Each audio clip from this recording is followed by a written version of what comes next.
لبيك اللهم لبيك لبيك لا شريك لك لبيك। শুরু হলো মুসলিম উম্মার অন্যতম প্রধান ধর্মীয় উৎসব পবিত্র হজের মূল আনুষ্ঠানিকতা।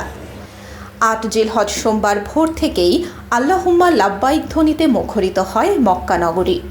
আল্লাহর মেহমানরা মক্কা নগরী থেকে তাবুর শহর মিনার উদ্দেশ্যে রওনা হয়েছেন।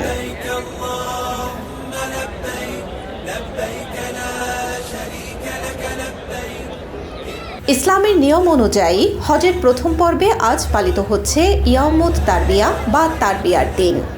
সৌদি আরবের হজ ও ওমরা মন্ত্রণালয়ের তথ্য মতে এবছর পবিত্র হজ পালনের লক্ষ্যে বিশ্বের বিভিন্ন দেশ থেকে ১৫ লাখেরও বেশি ধর্মপ্রাণ মুসলমান মক্কায় সমবেত হয়েছেন। তাদের সঙ্গে যোগ দিচ্ছেন সৌদি আরবের আরও কয়েক লাখ স্থানীয় বাসিন্দা।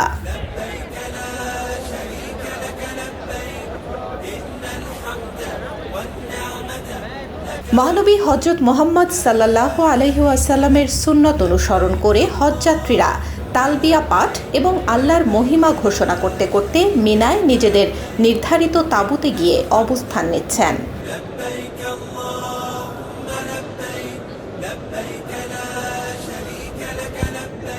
হজযাত্রীদের সার্বিক নিরাপত্তা ও আরামদায়ক অবস্থান নিশ্চিত করতে সৌদি সরকারের পক্ষ থেকে নেওয়া হয়েছে ব্যাপক প্রস্তুতি।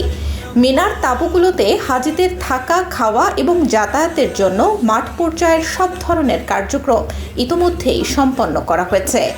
যে কোনো সমস্যা দ্রুত চিহ্নিত করে সমাধানের জন্য জোরদার করা হয়েছে মাঠ পর্যায়ের নজরদারি ব্যবস্থা।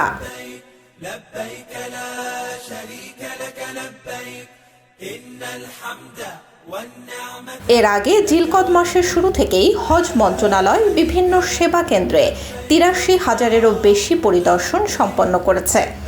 হাজিদের অবস্থান, আতিথেয়তা কেন্দ্র ও তাঁবুগুলোর মান নিশ্চিত করতে এই আগাম তদারকি করা হয়।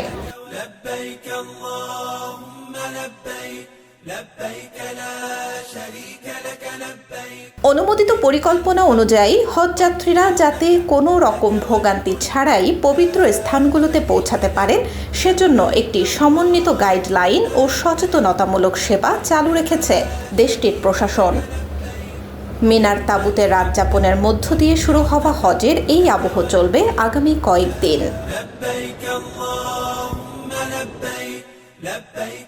Desk report, B news 24।